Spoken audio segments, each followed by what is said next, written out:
જો આમ લચકા પડતી આપણી ખીચડી બની છે। આ રીતની હોય તો જ આ ખીચડી ભાવે। Hello friends, welcome back to my kitchen. તો આજે આપણે વ્રત કે ઉપવાસમાં ખાઈ શકાય તેવું આપણે મોરૈયાની ખીચડી બનાવીશું। તો અહીંયા આપણે છે ને પરફેક્ટ માપ સાથે બનાવીશું।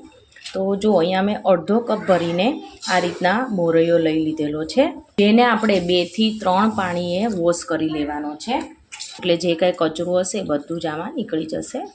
હવે આને આપણે પાણીમાં રાખી પલાળવાની જરૂર નથી। થોડું થોડું આ પાણી છે તેમાં જ આ મોરૈયો છે ને 5-1 મિનિટમાં એકદમ સરસ એવો થઈ જશે। તો જો અહીંયા મેં તેલ ગરમ કરવા માટે મૂકેલું છે, લગભગ 3 પાવડા જેટલું મૂક્યું છે। તેલ આવી જાય એટલે અડધી ચમચી જેટલી આખું જીરું એડ કરીશું। અહીંયા આપણે રાઈ એડ નથી કરવાની, કેમ કે વ્રત કે ઉપવાસ હોય ત્યારે રાઈ ખાવામાં આવતી નથી। સાથે સાથે મીઠા લીમડાના પાન। તો અહીંયા મેં એક બટેટાને જો આ રીતના કટ કરીને રાખેલું છે, તો એને આપણે એડ કરીશું। હળદર પાવડર એડ કરીએ, સ્વાદ અનુસાર નમક, કટ કરેલા લીલા મરચાં, બધું મિક્સ કરીએ। હવે બટેટાને છે ને આપણે 60 થી 70% જેટલા આમાં ચોળવાના છે, કેમ કે ઘણીવાર આપણે કેવું થતું હોય છે કે મોરૈયાને છે ને ચડતા વાર નથી લાગતી, પરંતુ બટેટા કાચા રહી જતા હોય છે। તો અત્યારે જ આપણે 60 થી 70% જેટલા બટેટાને આપણે કૂક કરી લેવાના છે। જો અહીંયા બટેટા છે ને એ 60 થી 70% જેટલા ચડી ગયા છે। તો હવે આપણે જે આ મોરૈયો છે એ એડ કરીશું।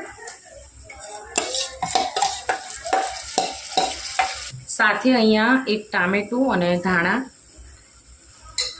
થોડું લાલ મરચું પાવડર, બધું આપણે મિક્સ કરીએ। હવે આપણે જેટલો મોરૈયો લીધો હોય તેનાથી 3.5 ગણું આપણે પાણી એડ કરવાનું છે। તો અહીંયા મેં 3.5 ગણું જેટલું પાણી એડ કર્યું છે, અને આ સમયે તમારે ટેસ્ટ કરી લેવાનું, કંઈ તીખું કે સોલ્ટ ઓછું હોય તો અત્યારે જ એડ કરી દેવાનું। હવે કુકરનું ઢાંકણ ઢાંકી ફક્ત આપણે તેને મતલબ વિસલ નથી વગાડવાની, વિસલ વાગવા આવે એવો આપણે ગેસ તરત બંધ કરી દેવાનો છે। તો જુઓ અહીંયા કુકર છે ને સાવ ઠરી ગયું છે, અને હવે આપણે તેનું ઢાંકણ ખોલીશું।